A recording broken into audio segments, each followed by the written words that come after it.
Bonjour, aujourd'hui on va tester une boîte d'aquarelle de bonne marque. Il y a 15 couleurs essentielles. C'est une bonne sélection de couleurs. Donc on va faire des échantillons de chaque couleur. Mon matériel, donc l'assiette, des pots avec de l'eau. Il y en a 4 comme ça. Justement pour éviter de les changer parce que chaque fois en changeant la couleur je risque de salir l'autre. Donc un sopalin, une pinceau. Et voilà, donc on va commencer par le blanc.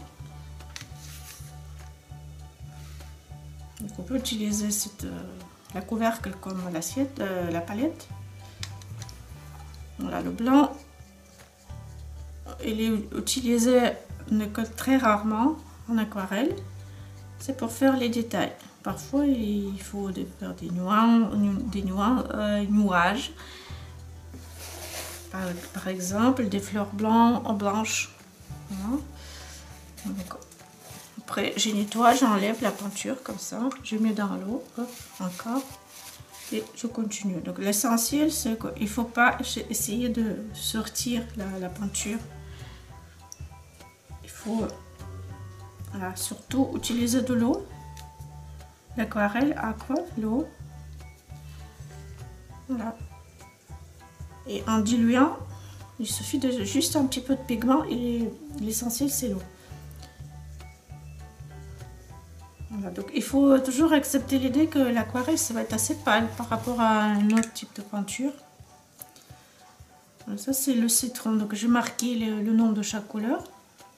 Donc ça c'est jaune citron.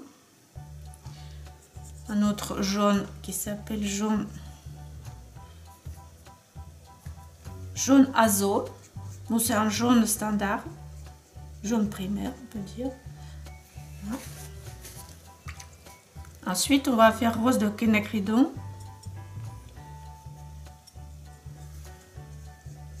Voilà, c'est utile pour faire différents types de roses.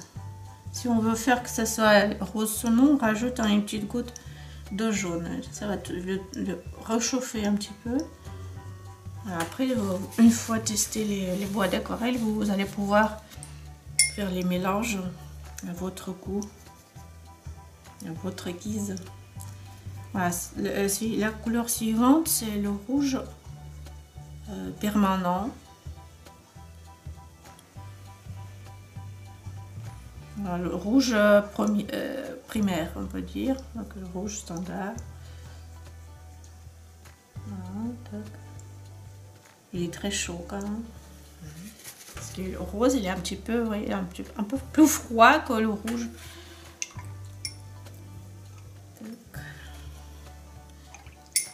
Maintenant, j'ai mis de l'eau, je mets une goutte d'eau et on peut même poser un peu de, si on est sûr qu'on va utiliser toutes les couleurs, on peut mettre de l'eau sur chaque couleur pour laisser fondre un petit peu.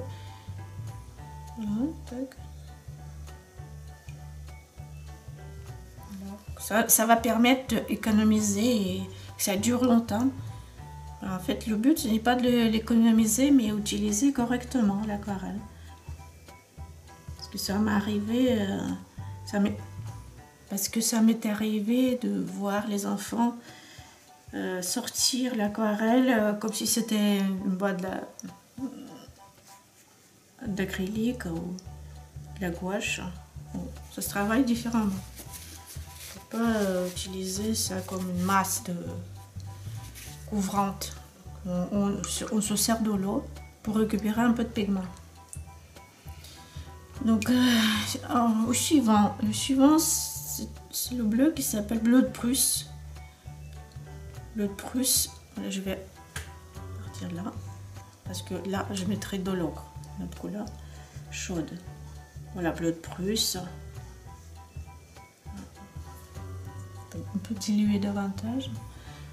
Plus on met de l'eau, plus ça s'éclaircit, plus on met de pigment, mais jamais de pâte. Donc c'est pas pâteux, c'est pas une peinture pâteuse. Voilà, on peut laisser une flaque d'eau comme ça sécher et ça va être joli, joli à plat. Il faut pas essayer de récupérer quand c'est pas, ou ça vous paraît que ça va sécher plus vite et vous allez pomper cette matière. Donc finalement ça va ne faire que s'éclaircir.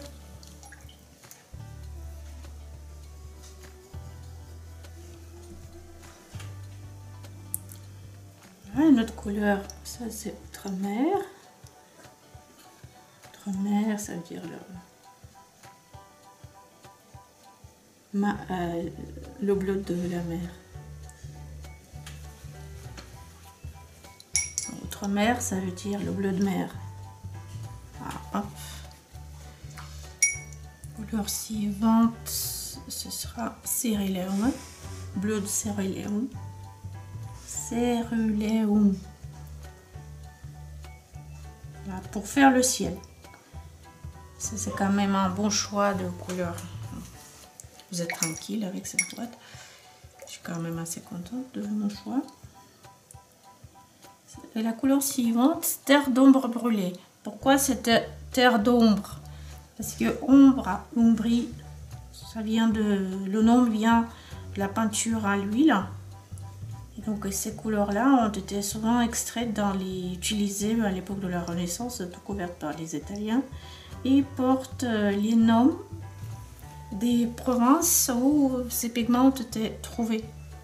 Donc maintenant, ça peut être des couleurs synthétiques, mais toujours ça garde le nom historiquement attribué. Voilà, vert de Vichy. C'est un vert, joli vert qu'on peut utiliser pour faire la pelouse, la verdure. Voilà, ça c'est un autre vert, vert émeraude, vert d'émeraude. C'est un vert qui est plus froid, il y a un brin de bleu dans ce vert. Voilà. Hop, petite goutte. Et c'est ébloué. On utilise sur on recouvre une petite surface avec de l'eau et on laisse se diffuser le pigment. Bon, après, de toute façon, vous allez apprendre petit à petit les nuances de cette technique. Tac, ocre, terre d'ocre. Ou autrement, ocre jaune. En fait, en France, il existe la région qui s'appelle Languedoc-Roussillon.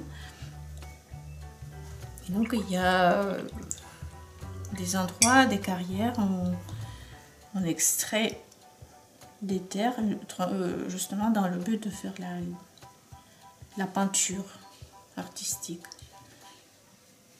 C'est des terres rouges. Et cet endroit qui... parce qu'il y a l'oxyde de fer qui fait que on retrouve dans la terre.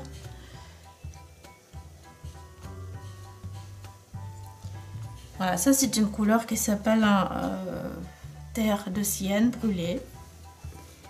Donc ça c'est aussi dû à cette couleur rougeâtre, dû à oxyde de fer, autrement la rouille. Là, si vous connaissez la physique, chimie. Voilà, et la dernière couleur, toujours indispensable quand même, c'est le noir, ou dans cette boîte on l'appelle gris de païenne. Ça vient aussi de la terre, forcément, le nom. Voilà toutes les couleurs qui sont de marron, ocre, noir. Parfois certains verts portent les noms des terres. Et les autres couleurs, c'est souvent des minéraux. Comme cobalt, bleu cobalt, cadmium par exemple, jaune, cadmium rouge, cadmium, etc.